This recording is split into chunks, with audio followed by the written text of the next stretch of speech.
Hello friends, welcome to the YouTube channel of conducive legal. आगे जाने से पहले आई विल रिक्वेस्ट कि अगर आपने हमारे चैनल को सब्सक्राइब नहीं किया है तो प्लीज़ इसे सब्सक्राइब करें और बेल आइकन भी ज़रूर प्रेस करें ताकि हमारे जो लेटेस्ट वीडियो है उसका नोटिफिकेशन आपको मिल सके। कोविड-19 के आउटब्रेक के बाद गवर्नमेंट ने कंपनीज़ को बहुत सारे रिलैक्सेशन दिए। इनफैक्ट एमएचए के एक ऑर्डर में तो एम्प्लॉयज़ को सेफगार्ड करने के लिए यहाँ तक कहा कि ना तो एम्प्लॉयज़ को निकाला जाए ना ही उनकी सैलरी काटी जाए। इस अनाउंसमेंट के बाद कॉर्पोरेट्स में एक डिस्ट्रेस सिचुएशन आ गई और वो एक बहुत ही वैलिड पॉइंट लेके गवर्नमेंट के सामने आए। अकॉर्डिंग टू देम जो लॉकडाउन है वो तो कंपनीज़ के लिए भी है, उन्हें भी ना बस लॉसेस हो रही है, इनफैक्ट जो बिजनेसेस हैं वो बिल्कुल ठप पड़ गए हैं और ख़ासकर मैन्युफैक्चरिंग में या फिर ऐसी जगहों पे जहाँ पे वर्क फ्रॉम होम इम्पॉसिबल है। ऐसी सिचुएशन में वो सैलरी कहाँ से पे करें, खासकर जो एमएसएमई सेक्टर है वो सैलरी कहाँ से पे करें। मोस्टली जो एमएसएमई हैं उनको तो लॉकडाउन की इतनी मार पड़ी कि वो बंद होने के कगार पर है। इन सब के चलते हमारे जो ऑनरेबल प्राइम मिनिस्टर हैं मिस्टर मोदी, उन्होंने देश के लिए कोविड-19 की फाइट के अगेंस्ट एक 20 लाख करोड़ का रिलीफ पैकेज अनाउंस किया, जिसका जो पहला चरण है उसमें हमारी जो फाइनेंस मिनिस्टर हैं सीतारमन जी, उन्होंने एमएसएमई को दिए गए पैकेज को अनाउंस किया। वैसे तो इसमें और भी कुछ अनाउंसमेंट्स की गई हैं, लेकिन आज इस वीडियो में हम एमएसएमई को क्या फ़ायदे मिले या क्या बेनिफिट्स मिले उस पर फोकस करेंगे। इस अनाउंसमेंट के बाद जो मोस्ट इम्पॉर्टेंट क्वेश्चन, वैसे तो बहुत सारे सवाल सामने आए लेकिन जो मोस्ट इम्पॉर्टेंट क्वेश्चन आया वो ये आया कि क्योंकि ये पैकेज जो है वो बहुत लुक्रेटिव सा है, तो सबसे पहले हर आदमी के दिमाग में ये आया कि अगर मैं एमएसएमई में फॉल नहीं करता तो लेकिन अगर मैं आज एमएसएमई में रजिस्टर करा लेता हूँ तो क्या हमें इसका बेनिफिट मिलेगा या नहीं मिलेगा। हम आपके सारे क्वेश्चंस का आंसर देने की कोशिश करेंगे, लेकिन उसके लिए प्लीज़ इस वीडियो को एंड तक ज़रूर देखें।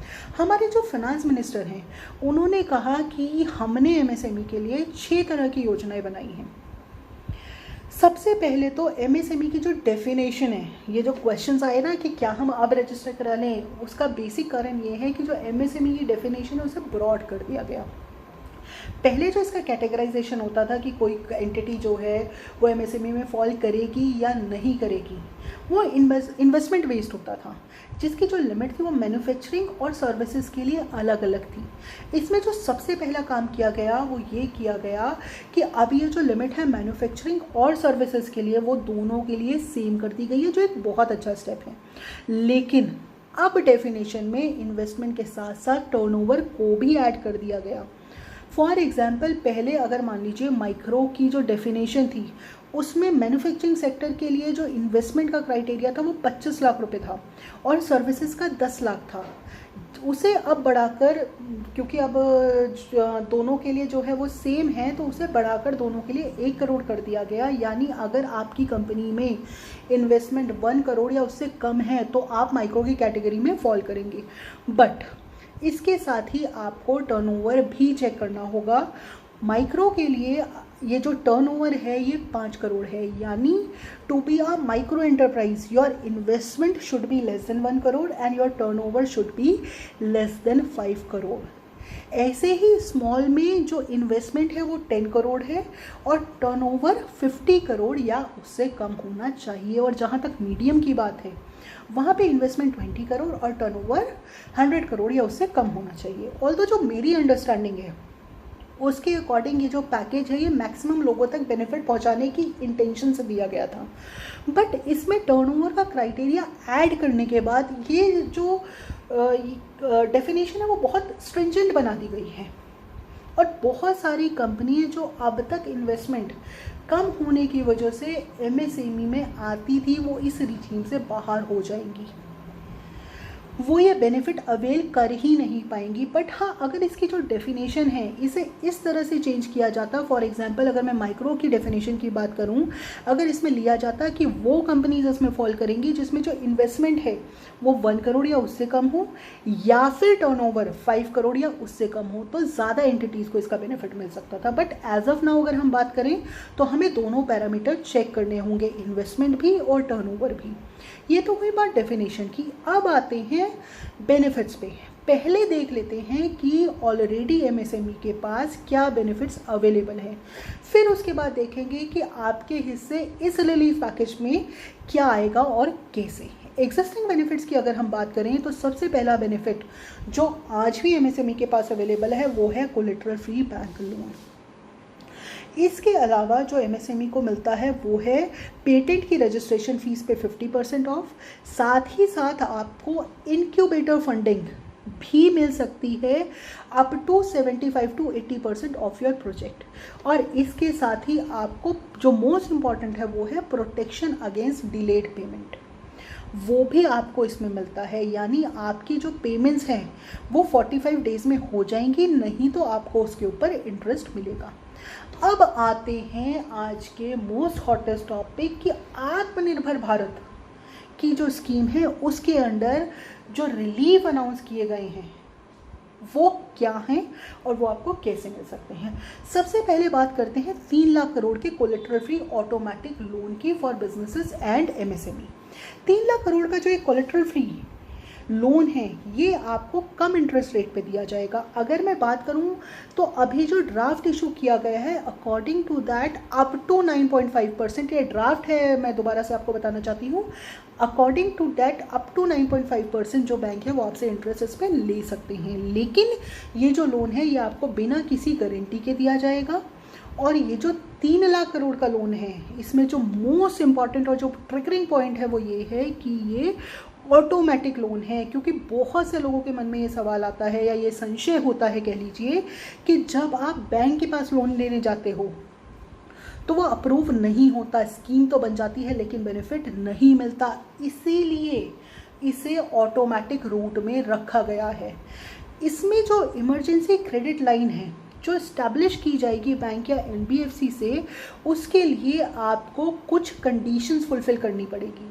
ये नहीं कि आप बैंक के पास गए कि जी मोदी जी ने हमारे लिए स्कीम अनाउंस की है तो आप प्लीज़ हमें पैसे दे दीजिए। इसमें बाकी चीज़ों की तरह कुछ कंडीशन अप्लाइड हैं। इसकी जो पहली कंडीशन है, फर्स्ट कंडीशन है कि आपका जो टोटल आउटस्टैंडिंग क्रेडिट है एज ऑन 29/2/2020 यानी 29 फरवरी 2020 को जो आपका आउटस्टैंडिंग क्रेडिट है उसका आपको 20% तक का ही कोलेटरल फ्री लोन मिलने वाला है। हाँ जी, ध्यान देने की बात है कि आपको लोन कोलेटरल फ्री नहीं मिल रहा, बस जो ऑलरेडी आपकी क्रेडिट लाइन की वजह से कोलेटरल बैंक के पास है उसमें सेम जो कोलेटरल जो है आपकी बैंक के पास उस पर आपको 20% का एक्स्ट्रा लोन मिल जाएगा। यानी बस जो बैंक का मार्जिन है वो 20% कम हो जाएगा। आपको ख्याल करना होगा जब हम बैंक के पास जाते हैं इन नॉर्मल सिनेरियो कि हमें इस लैंड के अगेंस्ट लोन दे दो या किसी भी चीज़ के अगेंस्ट, किसी प्रॉपर्टी के अगेंस्ट लोन दे दो, तो बैंक उसका ड्यू डिलिजेंस करता है। ड्यू डिलिजेंस के बाद बैंक कहता है कि जी हम इस कोलेटरल पे आपको 60% या 70% लोन देंगे। अब उसी कोलेटरल पे जो आपका एग्जिस्टिंग क्रेडिट लाइन चल रही है उस पर केवल और केवल आपको एक 20% एक्स्ट्रा लोन और मिल जाएगा। इनफैक्ट क्योंकि यहाँ कहा गया है कि आउटस्टैंडिंग जो क्रेडिट लाइन है उसका 20% मिलेगा, तो आपको ये एसेस करना है कि पता चले आप मैक्सिमम अमाउंट पे कर चुके हैं। बिकॉज मान लीजिए आपने आज से 5 साल पहले एक लोन लिया था, वो लोन आपको मिला और अब तक उसको आप काफ़ी सारा पे भी कर चुके हैं, और अगर आप उसी कोलेटरल पे नॉर्मली बैंक के पास जाते हैं तो आपको ज़्यादा लोन मिल सकता था। क्योंकि यहाँ जो इंटरेस्ट रेट है वो भी अभी डिसाइडेड नहीं है, लेट्स सी कि वो कितना है, तो आपको ये देखना पड़ेगा कि क्या आपको इसका वाकई बेनिफिट मिल सकता है या नहीं। दूसरा जो इसमें कंडीशन है वो ये है कि इस लोन को अवेल करने के लिए एक एलिजिबिलिटी कंडीशन लगाई गई है। इसमें ये लिखा गया है कि जो आपकी आउटस्टैंडिंग है वो 25 करोड़ होनी चाहिए और जो आपका टर्नओवर है वो 100 करोड़ होना चाहिए, तभी आपको इस कोलेटरल फ्री लोन का बेनिफिट मिल सकता है, तभी आप ये कोलेटरल फ्री लोन ले सकते हैं। और जो इसका टेन्योर दिया गया है वो 4 साल दिया गया है, जिसमें कि मोरेटोरियम पीरियड 1 साल का रखा गया है प्रिंसिपल के लिए। याद रखिएगा, केवल आपको 1 साल तक प्रिंसिपल नहीं देना, इंटरेस्ट देना है। ऑल्दो इसमें ये कहा गया है कि इंटरेस्ट को कैप किया जाएगा, यानी जो इंटरेस्ट है वो आपका जो इंटरेस्ट है वो फिक्स्ड होगा, उसे ऑलरेडी कैप किया जाएगा। और इस लोन को अवेल करने की जो लास्ट डेट है वो 31 अक्टूबर तक ही है, उसके बाद आप इसे अवेल नहीं करते। अब हम बात करते हैं दूसरी स्कीम की, जो है 20,000 करोड़ का सबऑर्डिनेट डेट, जो कि स्ट्रेस्ड एमएसएमई को दिया जाएगा। इसमें गवर्नमेंट ने 20,000 करोड़ की एक फैसिलिटी फंड बनाया है जो कि हेल्प करेगा स्ट्रेस्ड या एनपीएस को। फैसिलिटी फंड होता क्या है, इसमें बेसिकली गवर्नमेंट बैंक को एक क्रेडिट गारंटी फंड स्कीम दी जाएगी एमएसएमई के लिए, जिसके थ्रू बैंक को पार्शियल गारंटी सपोर्ट देगी गवर्नमेंट, और इन रिटर्न जो बैंक है वो प्रमोटर्स को फंड देगा, या ये कह लीजिए एक डेट देगा जो कि promoter as a equity infuse कर पाएंगे। अगर आपको ध्यान हो तो अब तक ये कंडीशन होती थी कि जो आप इक्विटी में इन्फ्यूज़ कर रहे हैं वो आप अपने सेल फोन फंड से कीजिए, लेकिन यहाँ पे अब एक ये स्कीम जो है इसके अकॉर्डिंग आप बैंक से पैसा लेके भी एज अ इक्विटी उसमें इन्फ्यूज़ कर सकते हैं। थर्ड जो अनाउंसमेंट है वो है 50,000 करोड़ तक का capital infusion through funds of fund. Good performing जो एमएसएमई है, क्योंकि अब तक जो हमने बात करी वो हमने बात करी कि अगर आपके पास एग्जिस्टिंग क्रेडिट लाइन है तो, दूसरा हमने बात करी अगर आपकी जो एमएसएमई है वो स्ट्रेस्ड है या एनपी है तो उसके बारे में। अब जो इसकी तीसरी अनाउंसमेंट है वो है गुड परफॉर्मिंग एमएसएमई के लिए फंड ऑफ फंड क्रिएट किया जाएगा इन तरह की एमएसएमई के लिए 50,000 करोड़ का, जिसमें एमएसएमई में इक्विटी इन्फ्यूज़ की जाएगी ताकि वो अपने जो कैपेसिटी है उसे एक्सपैंड कर पाएँ। और इसमें इन्होंने जो कहा वो मोस्ट इंटरेस्टिंग ये है कि हम इसलिए एक्सपेंशन करना चाहते हैं ताकि वो अपने आप को मेजर स्टॉक एक्सचेंज पे लिस्ट करा सके। अब यहाँ पे ये देखना होगा कि क्या जब मार्केट सेंटिमेंट ऑलरेडी डिस्टर्ब है ऐसे टाइम में कोई एमएसएमई आईपीओ जो है वो लाना भी चाहेगी या नहीं, और अगर वो ले भी आती है तो क्या वो आईपीओ सक्सेसफुल हो पाएगा या नहीं। फोर्थ जो अनाउंसमेंट इस स्कीम में की गई वो डेफिनेशन के बारे में की गई, जो हम ऑलरेडी ऊपर डिस्कस कर चुके हैं। नेक्स्ट अनाउंसमेंट जो है इसकी फिफ्थ अनाउंसमेंट, उसमें सरकार ने कहा कि अब हम जो टेंडर निकालते हैं, जो हम नॉर्मली सरकार से टेंडर निकलते हैं वो ग्लोबल टेंडर होता है। अब हम मेक इन इंडिया को बढ़ाने के लिए या ये कह लीजिए उसे बढ़ावा देने के लिए या अपने जो एमएसएमई सेक्टर हैं या इंडियन बिजनेस हाउसेस हैं उन्हें सपोर्ट करने के लिए गवर्नमेंट ने अनाउंस किया कि अब 200 करोड़ तक के टेंडर में हम लोग ग्लोबल टेंडर नहीं निकालेंगे, उसमें केवल और केवल इंडियन एंटिटीज़ पार्टिसिपेट कर पाएंगी। और इसके साथ ही गवर्नमेंट ने ये भी कहा कि अब हम ई मार्केट डेवलप करेंगे गोइंग फर्दर, बिकॉज इस टाइम पे जो आपके फेयर्स होते थे, ट्रेड फेयर्स होते थे, वो सारी चीज़ें तो पॉसिबल है नहीं, ड्यू टू कोविड गैदरिंग नहीं कर सकते। तो उसको काउंटर करने के लिए गवर्नमेंट लेके आई है कि अब हम ई मार्केट डेवलप करेंगे गोइंग फर्दर। और जो सिक्स अनाउंसमेंट है, अकॉर्डिंग टू दैट गवर्नमेंट या सरकारी कंपनी से कोई भी एमएसएमई को, अगर कोई भी एमएसएमई है उसका कोई भी बिल पेंडिंग है तो उसे वहाँ पे same protection against delayed payment मिलेगा, यानी विद इन 45 डेज उनके ड्यूज क्लियर होंगे। अब आते हैं इस सवाल पे कि अगर हम आज रजिस्टर कराते हैं एमएसएमई को, बिकॉज ये जो इतने सारे बेनिफिट हैं उन्हें सुनने के बाद ये लगता है कि क्यों ना हम भी अपनी एंटिटी को रजिस्टर करा लें, तो क्या उसको कोई बेनिफिट होगा आज रजिस्टर कराने का या नहीं।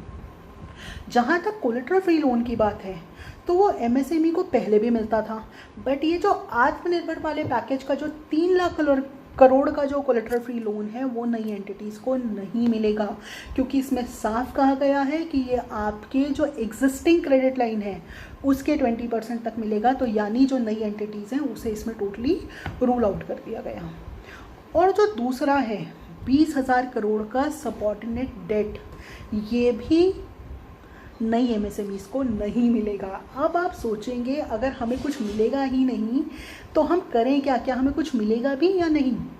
तो आपको अगर मैं बात करूं तो जो जनरल कोलेटरल फ्री लोन है, जो हमने एग्जिस्टिंग जो हमारे बेनिफिट्स हैं उसमें डिस्कस किया, वो आपको मिलेगा एक तो।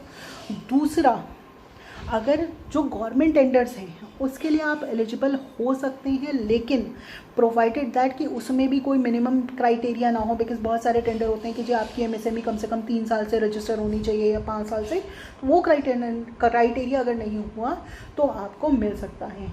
इसके साथ ही आपको मिलेगा 45 डेज़ का प्रोटेक्शन अगेंस्ट डिलेड पेमेंट, और इसके अलावा आपकी जो पेटेंट रजिस्ट्रेशन फ़ीस है उस पर 50% ऑफ के साथ साथ आपको इंक्यूबेटर फंडिंग भी मिल सकती है up to 75 to 80% of your project. यानी अगर मैं नटशल में बोलूँ तो ये जो आपका आत्मनिर्भर वाली योजना है, इसमें आपको जो मिल सकता है फ़ायदा वो मिल सकता है, एक तो 45 डेज़ की डिलेड पेमेंट का, प्रोटेक्शन अगेंस्ट डिलेड पेमेंट का, नहीं अगर आप अभी रजिस्टर कराते हैं तो, और दूसरा जो आपको मिल सकता है वो मिल सकता है टेंडर में बेनिफिट।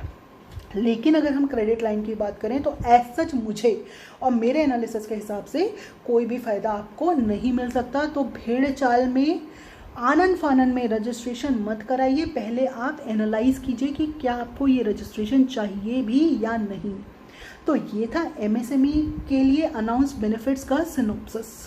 अगर आपको ये वीडियो पसंद आया है तो प्लीज़ हमारी जो वीडियो है इसे लाइक और शेयर करना मत भूलिएगा, और लेटेस्ट अपडेट के लिए हमारे चैनल कंड्यूसिव लीगल को ज़रूर सब्सक्राइब कीजिएगा। Thank you so much.